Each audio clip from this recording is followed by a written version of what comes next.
जय माता दी। मैं आप सब लोगों को दुर्गा माँ का कवच सुनाने जा रही हूँ। इसको सुनने से सब रोगों से मुक्ति मिलती है, सब पापों से छूटकर मोक्ष की प्राप्ति होती है।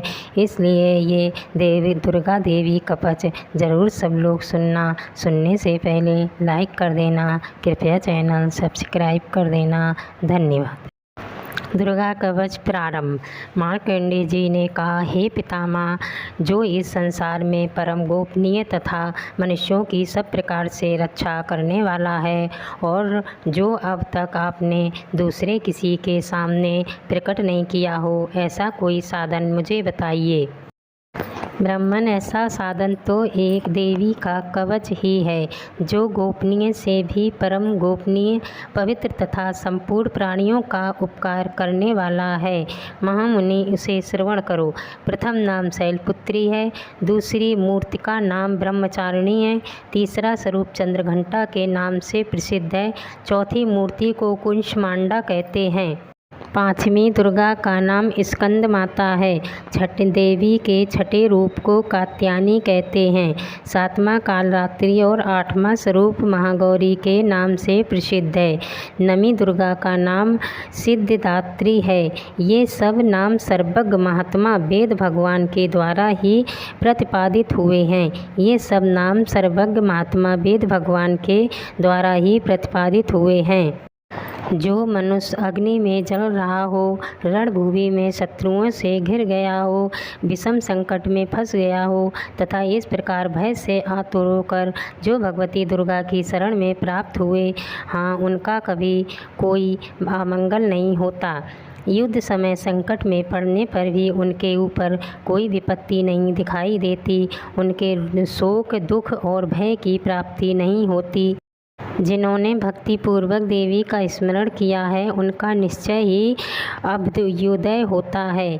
देवी सूरज जो तुम्हारा चिंतन करते हैं, उनकी तुम निसंदेह रक्षा करती हो। चामुंडा देवी प्रेत पर आरूढ़ होती हैं, बाराही भैंस पर सवारी करती हैं, एंट्री का वाहन ऐरावत हाथी है, वैष्णो देवी गरुड़ पर ही आसन जमाती हैं, महेश्वरी वृषभ पर आरूढ़ होती हैं, कौमारी का मयूर है, भगवान विष्णु की प्रियतमा लक्ष्मी देवी कमल के आसन पर विराजमान हैं और हाथों में कमल धारण किए हुए हैं।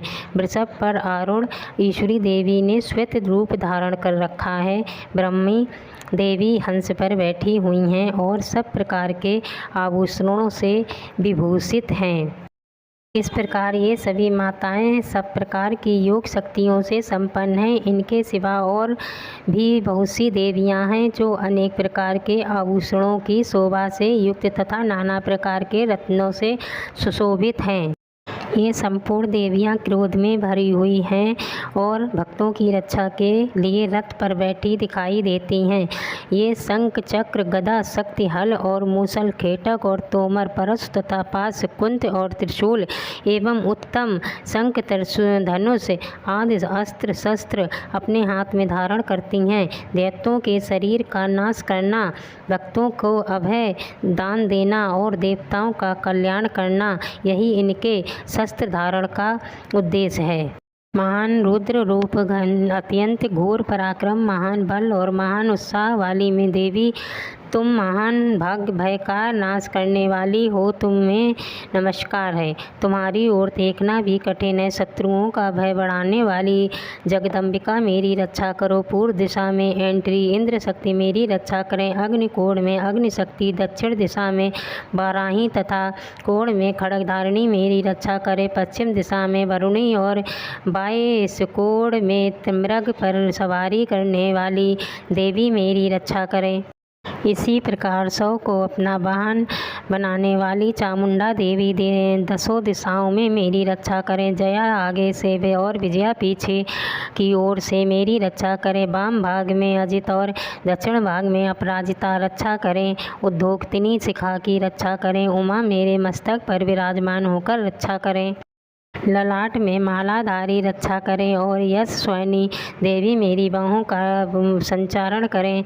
बाहों के मध्य भाग में त्रिनेत्रा और नथनों की यमघंटा देवी रक्षा करें। ललाट में मालाधारी रक्षा करें और यशस्विनी देवी मेरे बाहों की संचारण करें। बाहों के मध्य भाग में त्रिनेत्रा और नथनों की यमघंटा देवी रक्षा करें। नासिका में सुगंधा और ऊपर के ओठ में चारचिक देवी रक्षा करें। नीचे के ओठ में अमृत कला तथा जिह्वा पर सरस्वती रक्षा करें। कौमारी दांतों की और चंडिका कंठ प्रदेश की रक्षा करें। चित्र घंटा गले की घंटी और महामाया तालु में रहकर रक्षा करें।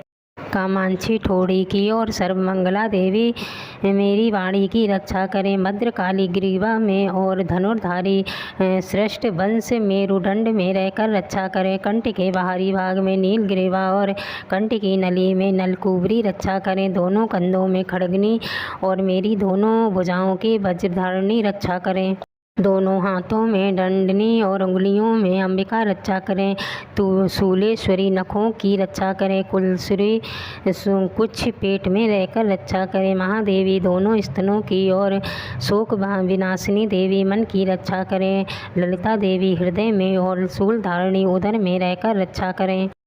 नाभि में कामनी और गुहा भाग की गोहेश्वरी रक्षा करें। पूतना और कामका लिंग और महिषावाहिनी गुदा की रक्षा करें। भगवती कटि भाग में और विंध्यावासिनी घुटनों की रक्षा करें। संपूर्ण कामनाओं को देने वाली महाबली देवी दोनों पिंडालियों की रक्षा करें।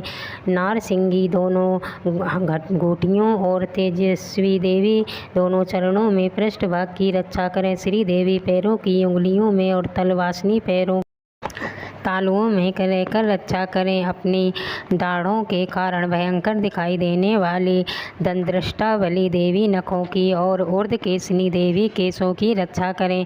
रोम बालियों के छिद्रों में कौबेरी और त्वचा की बागेश्वरी देवी रक्षा करें। पार्वती देवी रक्त मज्जा वसा मांस हड्डी और श्वेद की रक्षा करें। हाथों की कालरात्रि और पित्त की मुक्तेश्वरी रक्षा करें। मूलाधार आदि कमल केशों में पद्मावती देवी और कफ में चूड़ामणि देवी स्थित होकर रक्षा करें। नख के तेज की ज्वालामुखी रक्षा करें, जिसका किसी भी अस्त्र से भेदन नहीं हो सकता। वह अभेदा देवी रक्षा शरीर की समस्त संधियों में रहकर रक्षा करें। ब्रह्माणी आप मेरे वीर की रक्षा करें। छत्रेश्वरी का छाया की तथा धर्मधारिणी देवी मेरे अहंकार मन और बुद्धि की रक्षा करें। हाथ में वज्र धारण करने वाली वज्रहस्ता देवी मेरे प्राण आपन व्यान उद्यान और समान वायु की रक्षा करें। कल्याण से शोभित होने वाली भगवती कल्याण शोभना मेरे प्राण की रक्षा करें। रस रूप गंध शब्द और स्पर्श इन विषयों का अनुभव करते समय योगिनी मेरी देवी रक्षा करें तथा सत्य गुण रजो गुण और तमो गुण की रक्षा सदा नारायण देवी करें। बाराही आयु की रक्षा करें, वैष्णव धर्म की रक्षा करें तथा चक्र धारण करने वाली देवी यश कीर्ति धन लक्ष्मी धन तथा विद्या की रक्षा करें। इंद्राणी आप मेरे गोत्र की रक्षा करें। चंडिके तुम मेरे पशुओं की रक्षा करो। महालक्ष्मी पुत्रों की रक्षा करें और भैरवी पत्नी की रक्षा करें। मेरे पति की सुप्ता तथा मार्ग की सेम करी रक्षा करें। राजा के दरबार में महालक्ष्मी रक्षा करें तथा सब और व्यक्त करने रहने वाली विजया देवी संपूर्ण भयों से मेरी रक्षा करें। देवी जो स्थान कवच में नहीं कहा गया है रक्षा से रहित है, वह सब तुम्हारे द्वारा सुरक्षित हो, क्योंकि तुम विजय शालिनी और पापनाशनी हो। यदि अपने शरीर का भला चाहो तो मनुष्य बिना कवच के कहीं एक पग भी ना जाए। कवच का पाठ करके ही यात्रा करे। कवच के द्वारा सब ओर से सुरक्षित मनुष्यों जहाँ जहाँ भी जाता है वहाँ वहाँ उसे धन लाभ होता है। तथा संपूर्ण कामनाओं की सिद्धि करने वाली विजयादि की प्राप्ति होती है। वह जिस जिस अभिष्ट वस्तु का चिंतन करता है उसको निश्चय ही प्राप्त कर लेता है। वह पुरुष इस पृथ्वी पर तुलना रहित महान ऐश्वर्य का भागी होता है। कवच से सुरक्षित मनुष्य निर्भय हो जाता है। युद्ध में उसकी पराजय नहीं होती तथा वह तीनों लोकों में पूजनीय होता है। देवी का यह कवच देवताओं के लिए भी दुर्लभ है। जो प्रतिदिन नियम पूर्वक तीनों संध्याओं के समय श्रद्धा के साथ इसका पाठ करता है उसे देवी कला प्राप्त होती है तथा वह तीनों लोकों में कहीं भी पराजित नहीं होता। इतना ही नहीं, वह अपमृत्यु रहित हो 100 से भी अधिक वर्षों तक जीवित रहता है। मकड़ी, चेचक और कोढ़ आदि उसकी संपूर्ण व्याधियाँ नष्ट हो जाती हैं। कनेर, भांप, अफीम, धतूरे आदि का स्थावर विष, सांप और बिच्छू आदि के काटने से चढ़ा हुआ जख्म विष तथा अहिभेन और तेल के संयोग आदि से बनने वाला कृत्रिम विष, ये सभी प्रकार के विष दूर कर हो जाते हैं, उनका कोई असर नहीं होता। इस पृथ्वी पर मरण, मोहन आदि जिसने अभिचारिक प्रयोग होते हैं तथा इस प्रकार के मंत्र यंत्र होते हैं, वे सब इस कवच को हृदय में धारण कर लेने पर उस मनुष्य को देखते ही नष्ट हो जाते हैं। यही नहीं, पृथ्वी पर विचारने वाले ग्राम देवता, आकाशचारी देव, विषय जल के संबंध से प्रकट होने वाले गढ़, उपदेश मात्र से सिद्ध होने वाले निम्न कोटि के देवता, अपने जन्म के साथ प्रकट होने वाले देवता, कुल देवता, माला कंठ, डाकनी, शाकनी, अंतरिक्ष में विचार धारण करने वाले अत्यंत बलवती भयानक डाकनियाँ, ग्रहभूत, पिशाच, यश, गंधर्व, राक्षस, ब्रह्म, राक्षक, बेताल, कूष्मांडा और भैरव आदि अनिष्टकारक देवता भी हृदय में कवच धारण किए रहने पर उस मनुष्य को देखते ही भाग जाते हैं।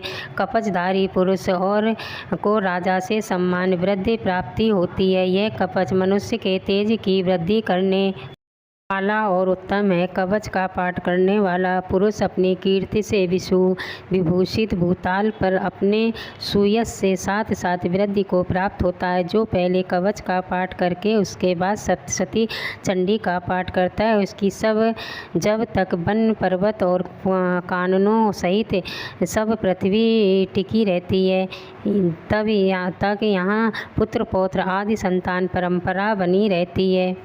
देह का अंत होने पर वह पुरुष भगवती महामाया के प्रसाद से नित्य परम पद को प्राप्त होता है, जो देवताओं के लिए भी दुर्लभ है। वह सुंदर दिव्य रूप धारण करता और कल्याण शिव के साथ आनंद का भागी होता है।